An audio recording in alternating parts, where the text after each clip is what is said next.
Number 7. This is the only time that the hands will be raised when saying Allahu Akbar. So the term given for this raising of the hands is Raful Yadayn. Yadayn means hands and Raf means to raise. So the raising of the hands, you'll hear the term Raful Yadayn. Now the reason I'm going to go into a bit of detail about this is because two individuals via the barcode, they have sent a question. First person asked is, why does the congregation of this masjid not do Raf'ul Yadayn? And the second person asked is that some people raise their hands in namaz. Why do they do it and why do we not do it? So the reason why I'm going into a bit of detail is because we have received a question about this. So this is the only time when a person will do Raf'ul Yadayn, when he's going to raise his hands. Some people you will see that when they go into ruku or when they get up from ruku, etc., they will raise their hands as well when they're saying Allahu Akbar. For us, when we go into ruku, we don't raise our hands. When we go into sajda, we don't raise our hands. The only time we're raising our hands in our namaz is that first Allahu Akbar. Now, before I mention anything, it's very important that whatever I'm going to mention, for those who do the Raf'ul Yadayn in other parts, and for those of us that don't do it, this is a matter of what is sunnat and what is superior and better. So it's not something to do with, does it invalidate the namaz, is it farz or wajib? No, this is to do with it being better and what is sunnah. And when I'm going to mention this, the purpose isn't to criticize those who do it. Those who do Raf'ul Yadayn, it is part of their school of thought or whatever their ideology is. So we're not criticizing them. We let them be. You do it. That's how you do it. That's fine. And they also shouldn't criticize us, because both methods are established from the ahadith, as we will go on to learn in a moment. So the purpose isn't to criticize anybody from this. And the purpose isn't to say that, okay, what they're doing is wrong or haram. It's a matter of what is sunnat and what is better.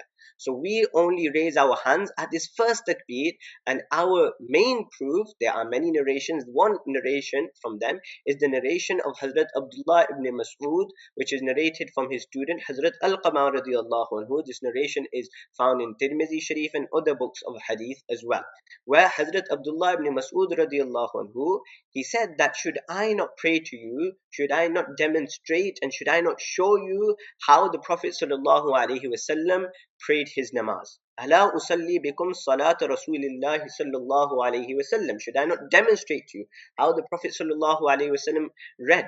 So Hazrat Abdullah ibn Mas'ud, he demonstrated, he showed those students, those around him at Kufa at the time, how the Prophet sallallahu alaihi wasallam read. فَلَمْ يَرْفَعْ يَدَيْهِ إِلَّا فِي أَوَّلِ مَرَّةٍ. And Hazrat Abdullah ibn Mas'ud did not raise his hands except during the first time. Except from the first takbir at-tahrima, he did not raise his hands apart from this at any other time. And what was he saying? He's saying this is how the Prophet sallallahu alaihi wasallam read. And قال Abu Isa, Hadith ibn Mas'ud, Hadithun Hasanun. This narration is a authentic narration, it's a sound narration, until the extent that Sheikh Albani rahmatullahi alayhi, even he says that this narration is sound, the chain of narrators is good, so there can be no talk or no kalam regarding the chain of narrations. It's a sound narration. Now, there are many other narrations which we can bring here, which we use to strengthen our point of view, but I'm not going to mention every single hadith. What I am going to mention is that there are certain individuals, they will tell you, no, you have to do Raf'ul Yadayn. And they will try to confuse the average layman by bringing a hadith from Bukhari Sharif. I brought that hadith here as well, from Bukhari Sharif, and they'll say, look, it's mentioned in Bukhari Sharif that the Prophet sallallahu alaihi wasallam, he raised his hands. So in the narration it comes that أن رسول الله صلى الله عليه وسلم كان يرفع يديه حذو منكبيه إذا افتتح الصلاة وإذا كبر للركوع وإذا رفع رأسه من الركوع رفعهما كذلك أيضا. So when he would go into ruku, he would raise his hands, and when he would raise his head from ruku, he would also raise his hands. And they will tell you this is in Bukhari Sharif, so you are going against Bukhari. And now the average layman, he thinks that, look, this person who is telling me this, he is more knowledgeable than our local imam. When we were doing the fiqh of salah series, we were told that you only raise your hands once. but this person is showing me a hadith which says that you should do it. So now as soon as you see the hadith and it's black and white and you read it, automatically it comes into your mind, the Prophet ﷺ did this, we should also be doing this. But the reality is that not every hadith can be taken at its face value. There are certain things which the Prophet ﷺ did, but we don't give rulings according to them, because we have many different reasonings and factors behind why they are not valid. Some, for example, in this instance, we say that what the Prophet ﷺ did, so we accept this hadith in Bukhari Sharif. I know this hadith. It's not that that person is more knowledgeable than the Imam who's saying not to do Raful Yadayn. We're not stupid that we've never heard of this hadith before. We know of this hadith, but according to us, this hadith is abrogated. It's no longer in effect, and this has been abrogated by the hadith that we saw above, where Hazrat Abdullah ibn Mas'ud, when he demonstrated the prayer of the Prophet ﷺ after he passed away. So we learned that this action, when the Prophet ﷺ passed away, he was no longer doing this. And we actually see in other narrations, so in this narration that I told you from Bukhari Sharif, it was when he would do takbir in ruku, and when he was raise his head from ruku, he would do Raful Yadayn. But there's another hadith which says the Prophet ﷺ used to do Raful Yadayn many times. رفع يديه في صلاته وإذا ركع, when he used to go in ruku, وإذا رفع رأسه من الركوع, when he would raise his head from ruku, وإذا سجد, when he used to go in sajda, he used to do رفع اليدين, وإذا رفع رأسه من السجود, when he would raise his head from sajda, he would also do رفع اليدين.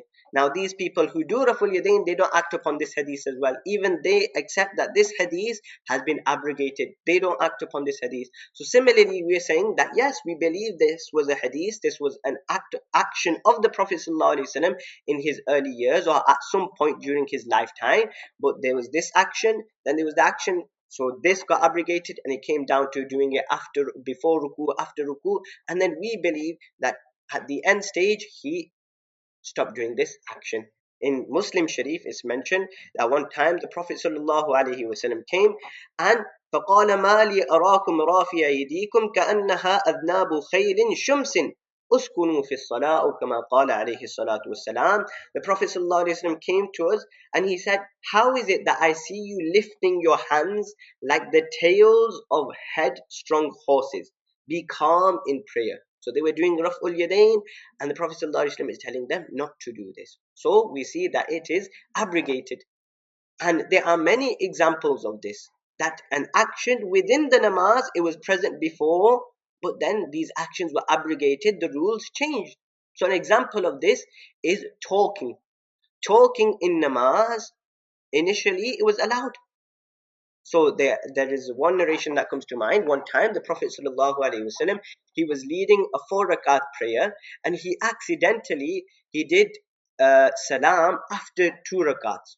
So Hazrat Zul Yadayn radiallahu anhu, a companion of the Prophet ﷺ, he asked the Prophet ﷺ that, has Zuhr now become from 4 rakats, has it become to 2 rakats?